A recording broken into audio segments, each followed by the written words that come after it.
Prajwal ರೇವಣ್ಣಗೆ rape ಕೇಸ್ನಲ್ಲಿ ಜೀವಾವಧಿ ಶಿಕ್ಷೆ. ಒಟ್ಟು 480 ಪುಟಗಳ ಸುದೀರ್ಘ ತೀರ್ಪು ಪ್ರಕಟ ಆಗಿದೆ. ತೀರ್ಪಿನಲ್ಲಿ ಸಂಸ್ಕೃತ ಶ್ಲೋಕ ಉಲ್ಲೇಖಿಸಿದ್ದಾರೆ ನ್ಯಾಯಾಧೀಶರು. ಧರ್ಮವನ್ನ ಕಾಪಾಡಿದವರಿಗೆ ಧರ್ಮ ಕಾಪಾಡುತ್ತಿ ಅಂತ ಜಡ್ಜ್ ಹೇಳಿರೋದು. ಧರ್ಮ ಅಂದ್ರೆ ಕಾನೂನು, ರಾಜರಿಗೆ ರಾಜ ಅದು. ಧರ್ಮ ಅಂದ್ರೆ ಕಾನೂನಿಗಿಂತ ಯಾರೂ ದೊಡ್ಡವರಲ್ಲ. ತೀರ್ಪಿನ 457ನೇ ಪುಟದಲ್ಲಿ ಧರ್ಮದ ಬಗ್ಗೆ ಉಲ್ಲೇಖಿಸಲಾಗಿದೆ. ಧರ್ಮವನ್ನ ರಕ್ಷಿಸಿದವರಿಗೆ ಧರ್ಮ ರಕ್ಷಿಸುತ್ತದೆ. ಧರ್ಮವನ್ನು ನಾಶ ಮಾಡುವವರು ಅವರೇ ನಾಶವಾಗ್ತಾರೆ.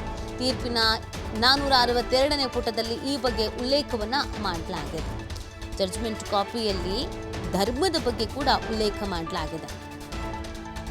ಧರ್ಮೋ ರಕ್ಷತಿ ರಕ್ಷಿತಃ ಅಂತ ಹೇಳ್ತಾರೆ. ಯಾರು ಧರ್ಮವನ್ನ ರಕ್ಷಣೆ ಮಾಡ್ತಾರೋ ಅಂಥವರನ್ನ ಧರ್ಮವೇ ಕಾಪಾಡತ್ತೆ ಅಂತ.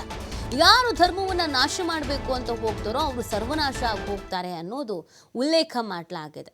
ಅಂದರೆ ಈ ನೆಲದ ಕಾನೂನು ನಿಂತಿರೋದು ಕೂಡ ಧರ್ಮದ ಆಧಾರದ ಮೇಲೇನೆ.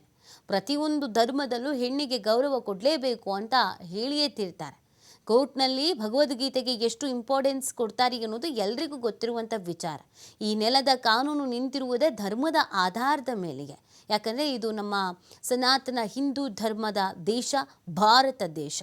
ಸೊ ಹೀಗಿರಬೇಕಾದ್ರೆ ಇಲ್ಲಿ ಯಾವ ಥರ ಇರಬೇಕು ಅನ್ನುವಂಥದ್ದನ್ನು ಧರ್ಮವೇ ಕಲಿಸಿಕೊಟ್ಟಿರುತ್ತೆ. ಮನೆಯಲ್ಲಿಯೇ ಪಾಠವನ್ನು ಮಾಡಲಾಗಿರತ್ತೆ. ಆದರೆ ಕೆಲವು ಇಂಥ ನಾಚಿಕೆಗೇಡಿನ ವ್ಯಕ್ತಿಗಳಿರ್ತಾರಲ್ಲ, ಇವರುಗಳು ತಮ್ಮ ಮಾನ ಮರ್ಯಾದೆಯನ್ನು ಹರಾಜು ಹಾಕೊಳ್ಳೋದ್ರ ಜೊತೆಗೆ ತಮ್ಮ ಇಡೀ ಕುಟುಂಬದ ಮರ್ಯಾದೆಯನ್ನು ಹರಾಜು ಹಾಕೋ ಕೆಲಸಕ್ಕೆ ಮುಂದಾಗ್ತಾರೆ. ಆದರೆ ಇಂಥವರನ್ನು ಧರ್ಮ ಅಂದರೆ ಕಾನೂನು ಯಾವುದೇ ಕಾರಣಕ್ಕೂ ಬಿಡೋದಿಲ್ಲ. ಕಾನೂನು ಯಾರಿಗೂ ತಲೆಬಾಗೋದೇ ಇಲ್ಲ. ಕಾನೂನು ಎಲ್ಲರಿಗೂ ಒಂದೇ ಅನ್ನೋದನ್ನು ಸಾರಿ ಸಾರಿ ಹೇಳುತ್ತೆ. ಈ ಪ್ರಕರಣದಲ್ಲಿ ಆದಂಥ ಜಡ್ಜ್ಮೆಂಟ್ ನಿಜಕ್ಕೂ ಇವತ್ತಿಗೆ ಮಾತ್ರ ಅಲ್ಲದೆ ಮುಂದಿನ ಪೀಳಿಗೆಗೂ ಮಾದರಿ ಆಗಿರುತ್ತೆ.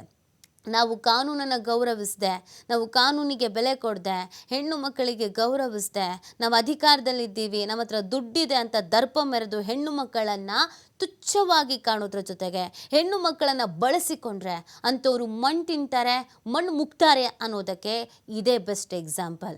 ಹೇಗಿದ್ದ ವ್ಯಕ್ತಿ ಹೇಗಾದ ಅನ್ನೋದನ್ನು ಕಣ್ಣೆದುರೇ ನೋಡ್ಕೊಂಡು ಬರ್ತಾ ಇದ್ದೀವಿ. ಅತಿ ಚಿಕ್ಕ ವಯಸ್ಸಿನಲ್ಲಿ ಸಂಸದನಾದ ಹೆಗ್ಗಳಿಕೆ ಈತನಿಗಿತ್ತು. ಅದನ್ನು ಹಾಗೆ ಉಳಿಸ್ಕೊಂಡು ಹೋಗಿದ್ರೆ ರಾಜಕೀಯದಲ್ಲಿ ಈತನಿಗೊಂದು ಒಳ್ಳೆ ರೀತಿಯಾದಂಥ ಅವಕಾಶಗಳು ಸಿಗ್ತಾ ಇತ್ತು.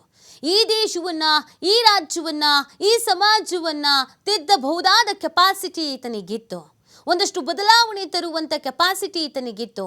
ಯೂತ್ಸನ್ನು ದೇಶಕ್ಕಾಗಿ ಒಗ್ಗೂಡಿಸಬಹುದಾದ ತಾಕತ್ತು ಈತನಿಗಿತ್ತು.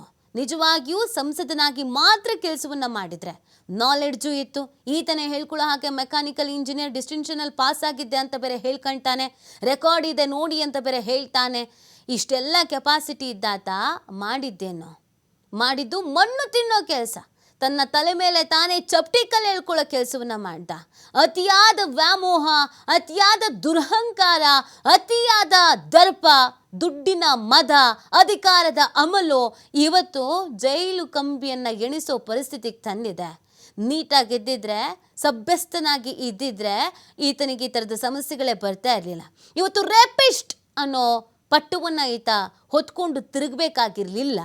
ನಿಜವಾಗ್ಲಿಯೂ ಈತ ಉತ್ತಮ ಸಂಸದನಾಗಿ ಇದ್ದಿದ್ರೆ ರಾಜ್ಯದ ವಿಚಾರಗಳ ಬಗ್ಗೆ ದೇಶದಲ್ಲಿ ಚರ್ಚೆ ಮಾಡ್ಬೋದಿತ್ತು. ನಮ್ಮಲ್ಲಿ ಸಾಕಷ್ಟು ರೀತಿಯಾದಂಥ ಸಮಸ್ಯೆಗಳಿತ್ತು. ನೀರಾವರಿ ಯೋಜನೆಗಳಿಗೆ ಸಂಬಂಧಪಟ್ಟಂತೆಯೇ ಅದರ ಬಗ್ಗೆ ಪ್ರಸ್ತಾಪಿಸಬಹುದಿತ್ತು. ಯೂತ್ಸ್ಗೆ ಉದ್ಯೋಗ ಅವಕಾಶಗಳ ಬಗ್ಗೆ ಮಾತನಾಡಬಹುದಿತ್ತು. ಆದರೆ ಈತ ಮಾಡಿದ್ದೇನು ಅಂತಂದರೆ ಅಧಿಕಾರವನ್ನು ದುರುಪಯೋಗ ಪಡಿಸ್ಕೊಂಡಿದ್ದು. ಕೂಲಿ ಕಾರ್ಮಿಕರು, ಮನೆಗೆ ಬರುವ ಕೆಲಸದವರು, ಇವ್ರನ್ನೆಲ್ಲರನ್ನ ಕೂಡ ಅತ್ಯಾಚಾರ ಮಾಡೋದಕ್ಕೆ ಅಂತ ಬಳಸ್ಕೊಂಡಿದ್ದು ಬಲವಂತವಾಗಿ. ಇನ್ನು ಈತನ ವಿರುದ್ಧ ಯಾವ್ಯಾವ ಸೆಕ್ಷನ್ಗಳನ್ನು ಹಾಕಲಾಗಿದೆ, ಆ ಸೆಕ್ಷನ್ಗಳಿಗೆ ಎಷ್ಟು ಮಟ್ಟಿಗೆ ಕಠಿಣವಾಗಿದೆ, ಏನೇನು ಶಿಕ್ಷೆಯನ್ನು ವಿಧಿಸಲಾಗ್ತಾ ಇದೆ ನೋಡೋದಾದರೆ IPC 376(2) ಇದು ಜೀವಾವಧಿ ಶಿಕ್ಷೆ ಮತ್ತು 5 ಲಕ್ಷ ದಂಡ. IPC 376(2) ಜೀವಾವಧಿ ಮತ್ತು 5 ಲಕ್ಷ ದಂಡ. IPC 354A 3 ವರ್ಷ ಕಠಿಣ ಜೈಲು, 25,000 ದಂಡ ವಿಧಿಸುವಂಥದ್ದು. ಇನ್ನು IPC 354B 7 ವರ್ಷ ಜೈಲು, 50,000 ದಂಡವನ್ನು ವಿಧಿಸುತ್ತೆ. ಒಂದು ವೇಳೆ 50,000 ದಂಡವನ್ನು ಪಾವತಿಸಿಲ್ಲ ಅಂದರೆ 6 ತಿಂಗಳು ಜೈಲು ಮತ್ತೆ ಎಕ್ಸ್ಟೆಂಡ್ ಆಗತ್ತೆ. IPC 354C 3 ವರ್ಷ ಕಠಿಣ ಜೈಲು. IPC 506 2 ವರ್ಷ ಕಠಿಣ ಜೈಲು, 10,000 ದಂಡ. IPC 201 3 ವರ್ಷ ಕಠಿಣ ಜೈಲು, 25,000 ದಂಡ. IT ಆಕ್ಟ್ 66E 3 ವರ್ಷ ಕಠಿಣ, 25,000 ದಂಡ. ಸಂತ್ರಸ್ತೆಗೆ 11,25,000 ಪರಿಹಾರವನ್ನು ನೀಡಬೇಕು. ಈ ಥರದ ಸೆಕ್ಷನ್ಗಳನ್ನು ಇಲ್ಲಿ ಹಾಕಲಾಗಿದೆ. ಬಲು ಕಠಿಣವಾದಂಥ ಸೆಕ್ಷನ್ಗಳು.